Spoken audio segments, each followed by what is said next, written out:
Hello there. In a moment, I'm going to be chatting with Chris Baughan, Head of Podcast Production here at Global, and from the very studio that he presents Radio X's 4 till 7 thing every weekday, broadcaster extraordinaire, podcast host and radio legend, Johnny Vaughan.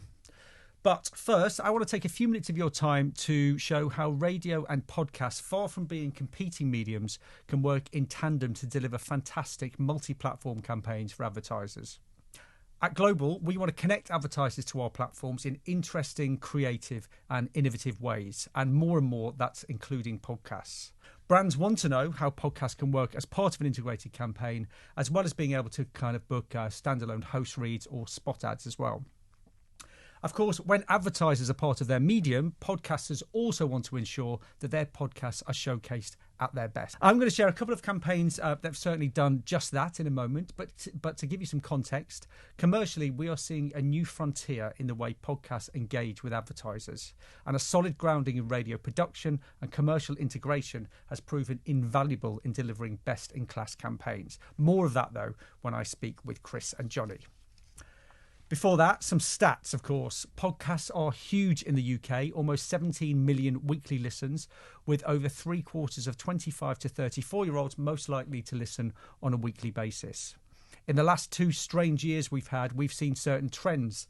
Comedy podcasts became extremely popular as listeners kind of yearned for some light relief. Current affairs podcasts grew and then plateaued as news fatigue started to set in. And perhaps the most interesting thing is that podcasts around shared kind of challenges like parenting and just generally getting through life have been massive at Global. Podcasts have definitely hit the mainstream, but they've certainly not sold out. With 89% of the country listening to radio, these two mammoth audio mediums coexist. Indeed, they complement each other editorially as well as commercially. Radio offers serendipity, or a sense of unplanned discovery and connection to the outside world. Radio says hi to everyone, you could say, where podcasts are where you can have more of a deep and meaningful conversation. Audiences love podcasts because they're immersive. There's the chance to learn something new over a longer period of time. They're intimate, and listeners often feel like they get that bit closer to the personalities that they love. Hosts often actually talk with guests as if there's no one listening at all, and when that happens, it can make for some really compelling sharing moments. Advertisers are following audiences to podcasts for similar reasons. They sometimes need that bit more time to get their messages across. They're striving for authenticity and want to be around real voices for longer. Brands are now joining someone else's conversation rather than trying to dictate the conversation themselves, and they're learning to be okay with that. Comedy podcasts, as I've mentioned, they were a bit of a no-no with big advertisers in the not very distant past.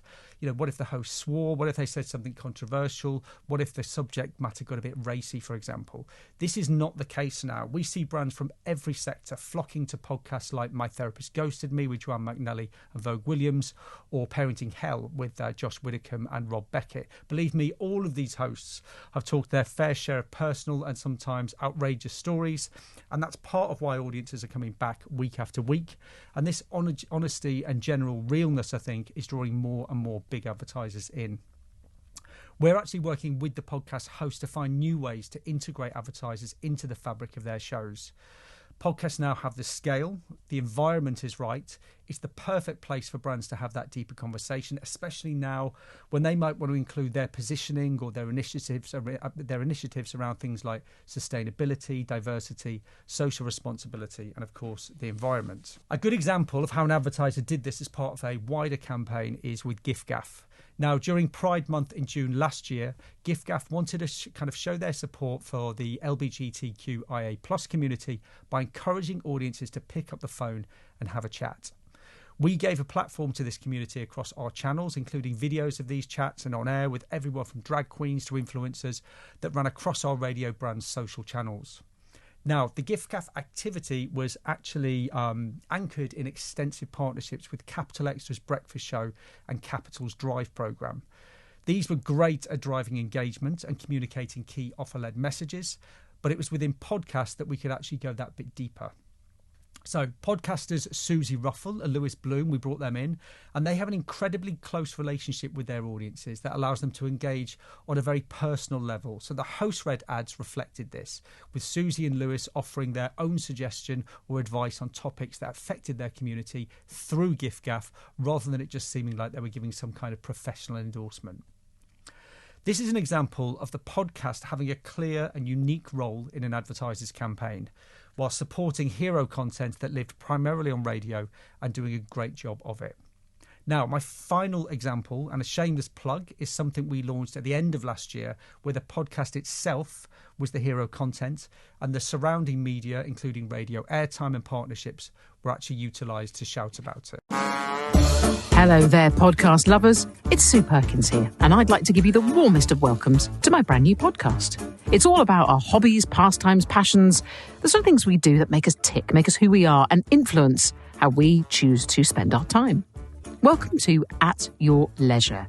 At Your Leisure is a 10-part podcast hosted by Sue Perkins that we developed for Lego, all based around tapping into pastimes and passions that people have carried from their childhood right through to their adulthood. We worked with Initiative Media to come up with the idea. We booked the host. We booked 10 celebrity guests. And here the podcast is very much the hero content. Surrounding it, though, is a huge distribution push across all of our platforms, with radio playing a key part. Trails, ads and live reads, of course. But more than that, we also had interviews about the podcast on some of our key shows, including Heart Breakfast. This hugely successful campaign really delivered for Lego and showcased the power of audio, both radio and podcasts. Now, Chris, as I mentioned in the intro, you head up podcast production here at Global, and you've been key in creating the Lego podcast. Now, with your extensive background in radio, do you think that's been an advantage here? Massively. You get to know the talent that works in the audio space. I think probably one of the biggest benefits is the discipline of radio, knowing the start, middle, end of a link with the content, what you're trying to say. Is definitely advantageous when it comes to podcasts. I think my pet hate with podcasts is when you hear it in a lot of American podcasts. For the first 10 minutes, they'll just waffle about what they've been up to the weekend. If it's a true crime podcast... Easy, Chris. That's almost my Monday show. No, I'm just saying, go waffling about the weekend. That's a big deal. I'm just saying, just step away from that a little bit. Yeah, but it's that discipline of knowing the structure of where you're going with the content. I think radio is a great learning space for talent that moves from the radio into the podcast space. And why do you think larger, more established advertisers like Lego are now leaning into podcasts as part of their audio strategy? I think they understand the real difference between a radio listener and a podcast listener. Yes, it's audio, but it's a different listening need, a different listening state. You've got the kind of the passive element of radio, where sometimes it's a companion that's on in the background. Was when you're listening to a podcast, for the majority of the time, people listen alone. They've got headphones in their ears. It's a very solitary pastime, and I think you're actually choosing to put someone's voice in your head. When you look at the listen through rates of podcast content, about 80% on average. So if you've got an hour-long podcast, you think the amount of time someone's choosing to spend with you. Yeah. I think that's now being realised by brands who don't just lump it in with radio as they used to. Do you think, on the radio kind of subject, do you think that radio organisations such as ours bring something different to podcasts for advertisers that maybe podcast specialists can't bring? Massively. I think if you look at 12,000 or so podcasts released every week, one of the hardest elements now to create a successful podcast is getting heard above the noise. So if you think what we can do with our brands, if you look at that amplification that Global can offer, whether it's on air, through promos or live reads, whether it's online, social, CRM, digital, and now with all of our outdoor again, companies such as Global that have all of these platforms to leverage that content to an audience that's already in that audio receptive state, for me, makes us in a very unique position compared to some of the other podcast specialists that only operate in that area. Okay, and podcasts definitely seem to have hit the mainstream, as I mentioned earlier. They're hugely popular in the UK now. Do you feel that they now they're marching into the mainstream? They're a threat to radio listening? Not at all. It goes back to that different listening need and listening state. What we've found with many of our podcasts, when you look at the data, when they're consumed, where they're consumed, how they're consumed, it's incremental listening for radio. You look at someone like Johnny on Drive, Monday to Friday, 4 till 7. Nice plug for your Radio X show. It's really nice, Chris, really nice. I love you for that. You've got people who set their watch by that, and that's their fix, their time, their daily habits, their routine. I think that's where radio really comes into its own. The on-demand element of podcast listening, for me, serves a different need, and when you're looking for something different at a different time. Yeah, I think also it's really weird that how much television has helped this in terms of one thing, because obviously television never helps eyes-free entertainment, but it has driven the on-demand mindset, which I think is what's really behind the growth of podcast, is people really can go to, say, Global Player. In fact, let's only say Global Player. And it's like a Netflix of sound. You know, it's exactly what they're going to there. You know, they and you're getting people, you know, I meet people who will say they've just listened back. They're now on episode 142 or something of The Kickabout. God help them. And they're working their way through when they're on holiday or they're off, they're a week in Tenerife. They can't wait. They're going to see if they can do another 50 of them there, and they lie there. That's not cutting into radio time. I think there is, though, this thing of what I call eyes-free entertainment, which is where television can't possibly compete with us. It's where you have to use your eyes for something. You're driving, you're at work, and you're looking at a screen, so you're listening to something. And I think there is a bit of competition between podcasts and radio. But what's interesting about it is that people will hear something on radio and then maybe want to hear the podcast for that show. So in that way, the podcast can sort of behave like a match of the day for it. Our regular show, that's a live event. That's like going to the game, to give it a sporting analogy. And the podcast is the highlights. That's like watching the game, you know, on Match of the Day that evening. Yeah. One is not a substitute for another. You know, one is for the person who's enthusiastic about that. They're not really competing together. They're not really, competing against each other. There's something people want live, and people, as I say, want that on-demand thing. And the highlight package, which is what Match of the Day and podcasts do in that analogy. And what about for you personally? Imagine there's nothing like the thrill of presenting live from, like, you know, this studio every day. Is there an equivalent thrill in creating a podcast or presenting a podcast? I think the thing about podcasts is they can be perfect. You can get some extraordinary things that you can't do with live radio, in the way that Radio 4 has monopolised the market for years. And if you look at how successful they've been and how they've utterly monopolised, you know, that kind of talk-only programming, you know, it's nice that we can start to go and compete in those areas, and also take it into areas of subject matter that Radio 4 wouldn't touch, you know. Yeah. And as a podcast host, you ultimately have responsibility for delivering an advertiser's message when they come on board. Does the job on podcasts, delivering these messages where they might be more lengthy, more integrated, does it feel different to when you're doing that as part of your radio show? It's always different when you're doing anything live or pre-recorded anyway. That's the first thing. With radio, you're looking to do two things when you are doing something that's sponsored. Firstly, there's the thing where you've heard that you've really pleased the sponsors. You know, the sponsors are made up with this. I tell you what, the client's going crazy. They love it.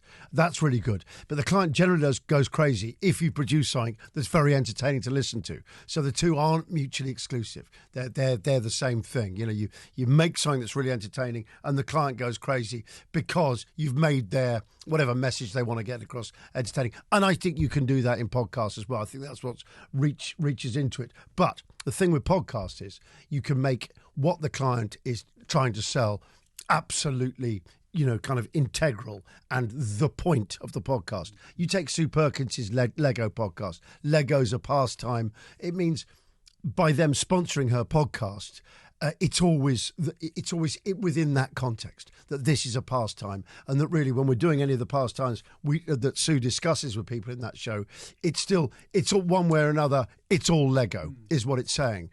So with podcasts, you can make it the point of the whole thing, and you're never very far away, if you see what I mean. Yeah, definitely. Yeah. And I guess a question for both of you: any advice for new advertisers to podcasts? Any big pitfalls that they should avoid that you've come across? Biggest pitfall is trying to ram a million messages into a host read. We're seeing this less and less now as people become more educated in this space. But trust your talent. We still use an example of a read Johnny did for Manscaping as the perfect host read. And do you know what's really weird about that is I was cheesed off with them because I did nick a nad. No, I took it home, I tried it out for myself, and I can tell you now, if you take the guard off, It's not Okay, completely which is probably safe. not advised. No, it's not completely safe. You have to go with the grain, as it were. Otherwise, you know, okay, maybe I was too warm after a shower, and I wasn't. No, I wasn't drunk. So this sounds like I wasn't. Why are you trying to act like you were there?